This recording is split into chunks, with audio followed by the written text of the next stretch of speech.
I would like to talk about the building of a screening hit triage platform, which we're doing within J&J. It's part of a program where we try to go from lab to decision. So I heard some talks about digital twins. I think this fits in there. Focusing on this platform which we're building, which is one of many things we're actually doing, and trying to give some concrete examples on what we do, how we use it, and how it impacts drug discovery. So what I would like to talk about is first some introduction into high throughput screening and triaging, what it actually is, what we physically do, and how we support that. I would like to quickly touch upon the added value of a platform, because hit triage is not something new. We just want to do it in a different way, standardize and improve that process.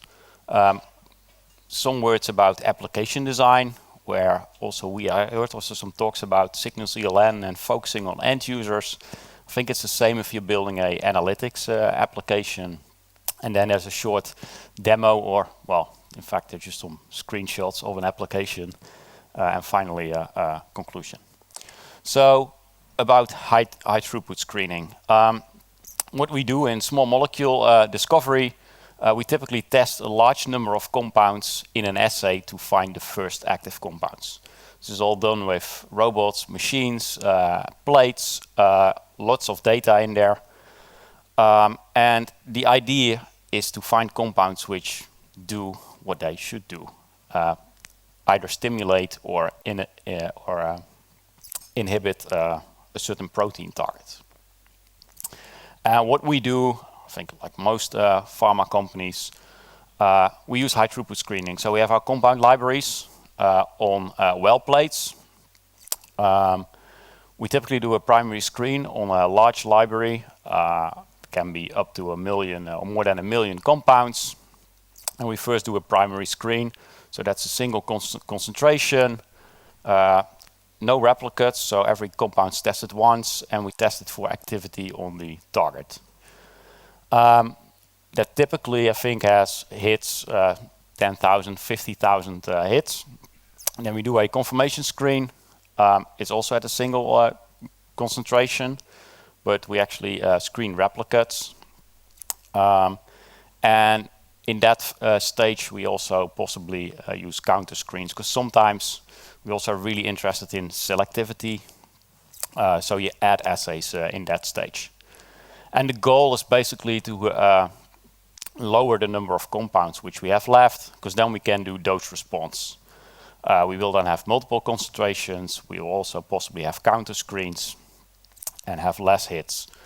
Can be a few thousand hits still. That's still way too much to start a drug discovery program. You can't work on thousands of compounds and all start at random optimizing them.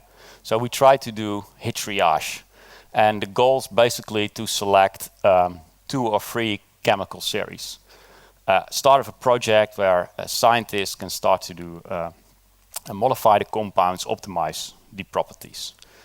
And our goal is having all that data, so having millions of data points, to try and find the 2 or 3 chemical series which have the highest chance to be successful. Because a drug discovery program can only be successful if you start it with the right chemical series. So what do we do? And it's a bit more as this, but just to give you a flavor, we remove non-drug-like compounds.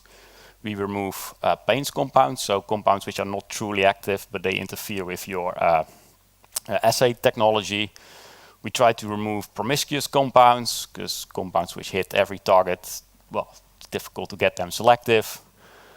Compounds with questionable quality, we measure quality if we produce a batch.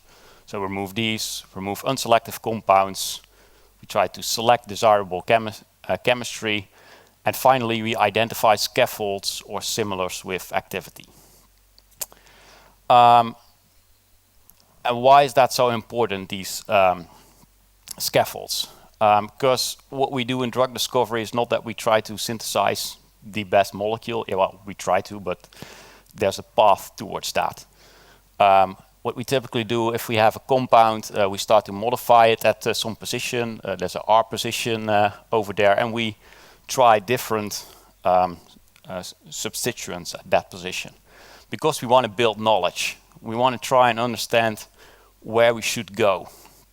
And that means if we have a scaffold, which we have tested multiple times in our high throughput screening, and it every time correlated with an active compound, there's a big chance that if we start modifying that the compound will remain active. While if we have a scaffold and we have an active compound, maybe even the most active compound, and we also have examples which are inactive, then we know that once we start to do chemistry to optimize the compound, that there's a big chance that it will become inactive. So what do? We cluster compounds based on fingerprints, and then we look for a maximum common substructure, and then we try to assign clusters or a chemical series. You see a few, and actually all the compounds are just illustrative. They're just taken from some publications. We identify a scaffold. So here there's a series of 4 compounds with a certain scaffold, and here there's another one. So what do? In our platform, we remove undesirable compounds. We cluster the compounds based on the scaffolds to generate chemical series. Then we collect metrics for these chemical series about promiscuity, about liabilities, about ADME properties, about off-target effects. And then we try to rank and prioritize these chemical series. In the end, what we want is there's a group of compounds where we say, hey, these are really, really promising, probably the start of your project. We have some backup chemical series which we can evaluate if compound in priority class 1 fails, and we have, well, I wouldn't say rubbish, but compounds we don't really want to look at. So that's our goal. That we have, in the end of our hit triage, a few chemical series where we say, okay, let's start a project with these. So what were the key drivers for us to build a platform? Because, like I said, hit triage is not something new. We all did that already for years. We have Python scripts, all kinds of workflow tools which do this. But we want to have a centrally managed platform. We don't want to have our computational scientists doing all the data wrangling. That should be done for them. We want to have access to accurate and up-to-date data. You don't want to depend on snapshot, which someone received sometimes via email, starts to do his whole flow. It should just be always up to date. It should be non-data destructive methods. We don't want to truly apply filters in the sense that we remove it from files and that we only say, okay, these are the chemical series you should work on. We want to keep all the data, have the filters in there so that we can go back and that we can have a discussion about what we actually have done. We want to support new real-time decision making.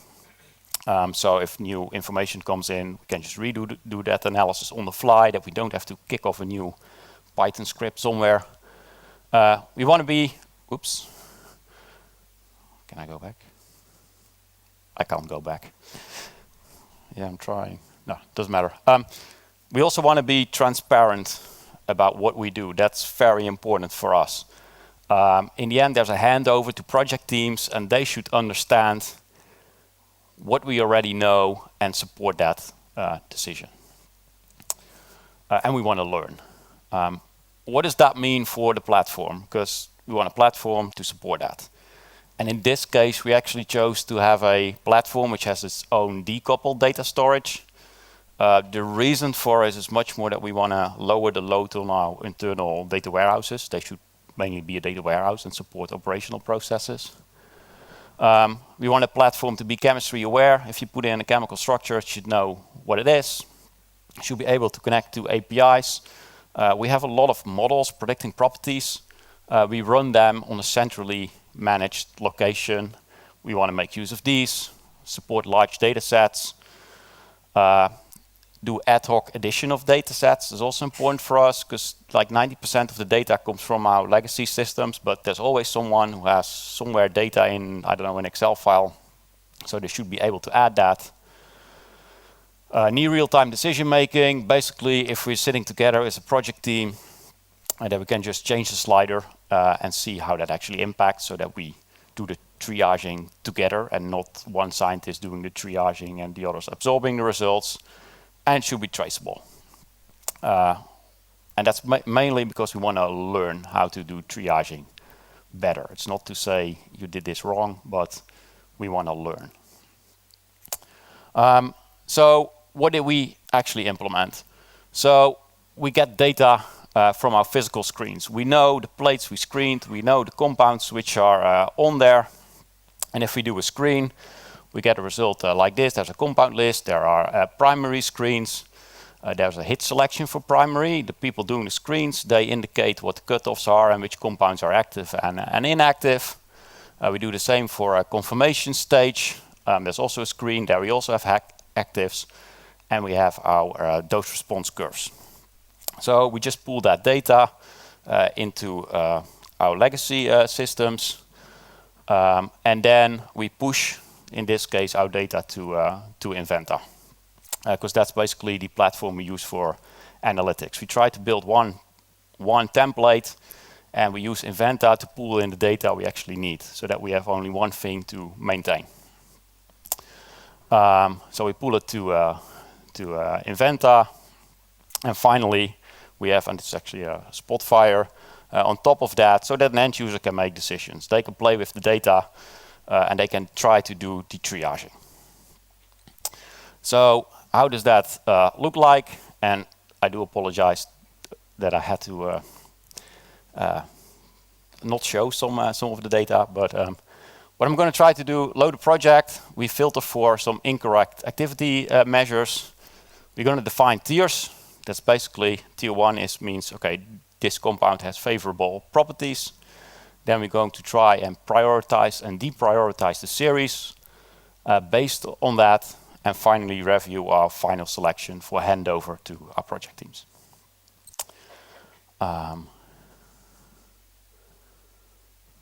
So loading a project, it's just a page which you have. You'll see your projects listed. Users click on a project, project A, and then it will show you first an overview of the data. How many compounds did we actually screen? How many actives did we find in the primary phase? In the confirmation screens, how many actives and inactives? And this is me masking some number and copying the same thing. How many dose response curves do we have? And what's the most active compound? This is also to build some confidence that people see, oh yeah, I actually recognize that data, I did that screen, the numbers match, yes, this is my data. Then we typically go to dose response. What's important for our scientists is to be able to do eyeballing, and yes, some even actually scroll over 7,000 rows. I'm not going to do that, but some like to do that. They look at curves. If there's a value, a PA's of 50, which doesn't match the curve, because the curve fit is not always perfect, they can actually exclude that screen. Maybe also good to say they don't have to start with reviewing dose response curves. You can do the steps I will show after also in a different order. So what do they do? There's include, exclude. You can just tag like, okay, I want to remove this row because I have two green buttons actually. One is the pointer and the other one is changing slides. Anyhow, they try to use a visual interface to get more data about the dose response curves, click on the rows and say, what do we actually want to exclude? Next step is typically tiering. If we do tiering, because we still have thousands of compounds, you want to build some kind of a profile what you think is an ideal compound. I mean, we still have actives in primary screen, in confirmation, in dose response, but that's more. Some are more active as others. So what they can do is, and here I already defined two tiers, and I should get really close with this pointer. Already defined two tiers of properties which we have available, which define that tier. So let me see. You can see what tiers I have defined. You can see how many compounds are in a tier and how many scaffolds, because as I said, we're looking for chemical series in the end. You can if you select the tier up here, you can actually see distributions of these properties, which is in this case not very sexy, but you can at least see and use data to decide how you define your tiers. You can create a new tier. It will show you a list of properties, and in reality this is much more properties which you have available to choose from, to say, okay, this is the profile I want to have and this is what I'm looking for. If we've done that, we get to a page where we get the information which we for our scaffolds. I also had to mask here actually what structure there is, but there's here a number of a cluster of a certain chemical series. You can see how many tier 1, tier 2 compounds do I have. So you're basically looking for one which has a lot of tier 1 compounds, but reality doesn't usually work like that. So you usually have in a scaffold a few tier 1 compounds, some tier 2, and also some mediocre compounds. There's a view of chemical space, because although we have scaffolds, you might have certain scaffolds which are similar to each other, so people can start to look into that. We have for every scaffold, and you see a representative structure of one scaffold always. We have counts of how many tier 1s do I have, how many tier 2s, what's the percentage. And if you would click on one, you can also get to all the information of the compounds which are part of that scaffold.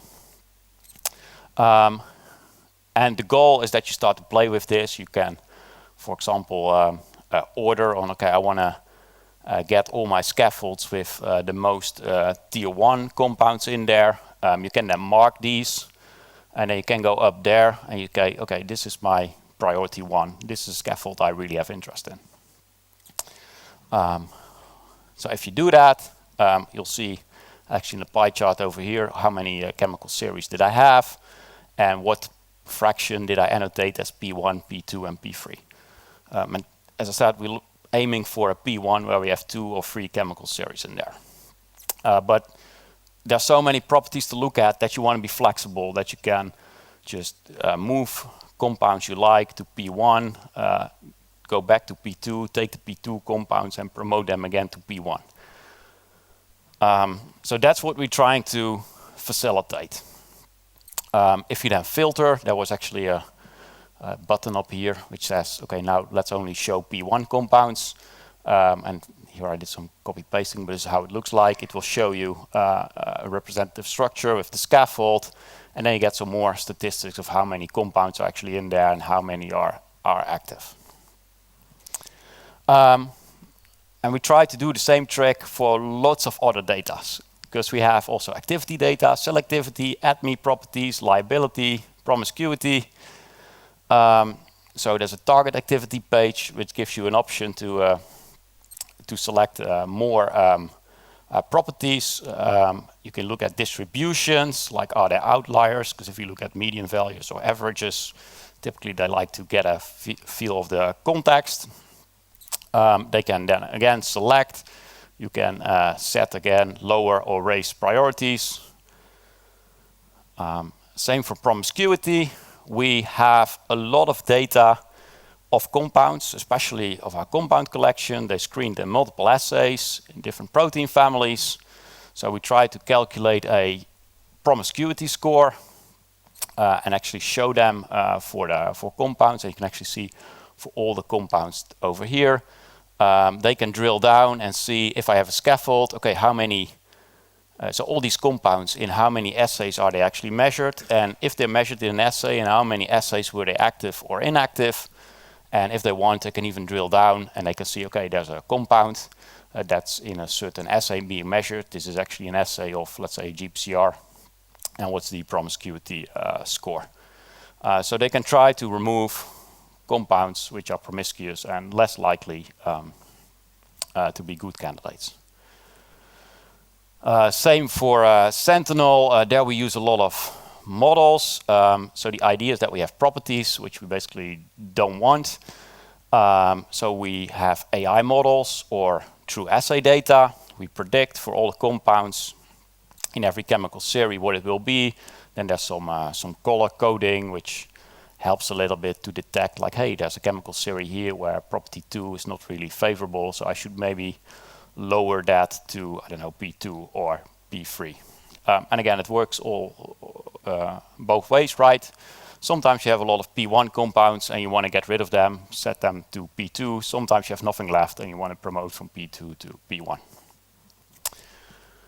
ADME, same idea. You can look at the ADME properties, which there are, and here also we have a lot of internal models. If we don't have any assay data, they can look at the profiles and decide what do I want to promote or degrade. I'm gonna skip over this. And then there's something else which is interesting, and we call it hit context, because I've been now focusing about the actives in my scaffold, but we know within the deck there were a lot of compounds which were actually inactive. So I can also look back at the deck. So I go to a certain chemical series. I have no clue where that pointer is. 219. So I have 800 active compounds, and in the deck were also 246 which were not active, which is actually good statistics. And if you look at this one, 1580 actives, that might be very good, but I have also 48,000 compounds which are not inactive. So probably if I would start with that chemical series, there's a high chance that my compound will become inactive if I start to do chemical modifications. So you can select, for example, these have not so high percentages of actives. You can select them again and then say, okay, this was P1, let's set it to P2.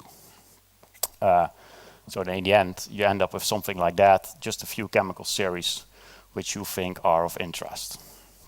To finally go to a review page, which is just a simple overview, basically showing what were the chemical series I have. There's typically a structure or a number to get some reference. Chemists like to see a chemical structure if we talk about series. You have some key numbers. They can always drill down to compound tables to see more information, to make their final call. Okay, these are going to be our P1 scaffolds. Let's start a project with these. So we save in the end the result here, and then there's a handover to the project teams who are going to look into these scaffolds to further optimize.